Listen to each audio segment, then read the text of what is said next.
"For God's sake, Elor, will you give us a straight answer?" bellowed Tane, slamming his sheathed sword down on the table, making it shake. "If I could, Tane, I would," replied the mage with infuriating control. "I've told you everything I know at this moment. Would you have preferred for me to wait until I knew more details, like names, dates, weights, and eye colors?" His facetious retort left Tane with no sensible recourse, so the burly law cleric glowered and turned away.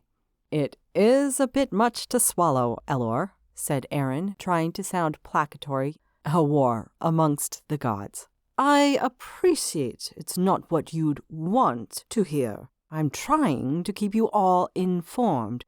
You did tell me, if you remember, that it was my duty to keep you all informed." Aaron huffed. "I thought Salamander was our greatest enemy.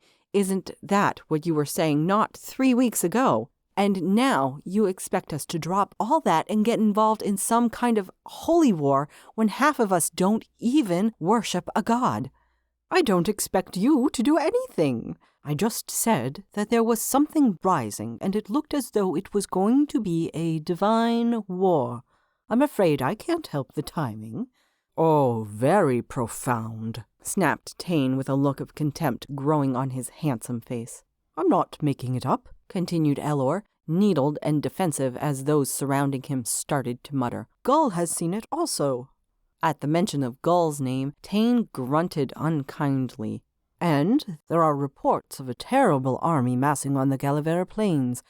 Tane snorted again. "Why should we care about their heathen armies?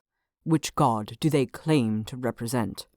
Elor fought to hold back his smirk as he looked Tane directly in the eye and in a perfectly controlled, scholarly tone said, "They are, I believe, the armies of law."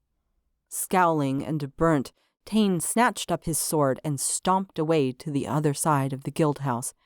Aaron turned to admonish Elor for upsetting Tane, but found she was not able to, as Elor had neither done nor said anything that was actually objectionable. Jason DeVere leaned in uncomfortably close to Elor. He was a tall, sinewy, mean-looking scout who stunk of tanning fluid and sweat. "If this is a war among gods, if this truly is their fight, why should I care?" Elor listened politely to the question. He lowered his voice to little more than a whisper and said, "Only a fool would need that explaining to them, and as you are not a fool, Jason, I am not going to explain." Then with great poise, Elor stood up, picked up his staff, and walked sedately towards the door. Just as he reached out his hand to the door, it slammed open with an impressive crunch, and Pringle barged in, barely missing him. The impatient cleric did not stop to apologize to the wizard, and Elor, who was already forcefully refusing to lose his temper, chose to ignore the ill manners and left. Dakarn Pringle strode into the center of the room and stopped dead. He looked around the room, interested in who was there. He was seriously considering sitting with the greenskin contingent when his eyes fell on a soft, silvery face that was glowering back at him.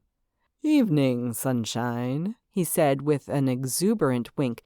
"How's tricks?" "Fine, thank you," she said with icy politeness. "Yourself?" Pringle wallowed in formal exchanges of pleasantry with this sharp woman who he knew only as Maury. She had 2 appealing qualities to him. First of all, she was stunning, a dark elf of just above average height whose silvery skin had a strange, iridescent quality that made her sparkle in moonlight.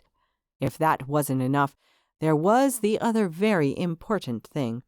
She didn't find him funny in the slightest. In fact, if he had to guess, he would have said that she found his presence to be somewhere between inexplicably itchy feet and unsneezable sneeze, but she never let on. Her manners were impeccable. He was smitten. There was nothing he could do.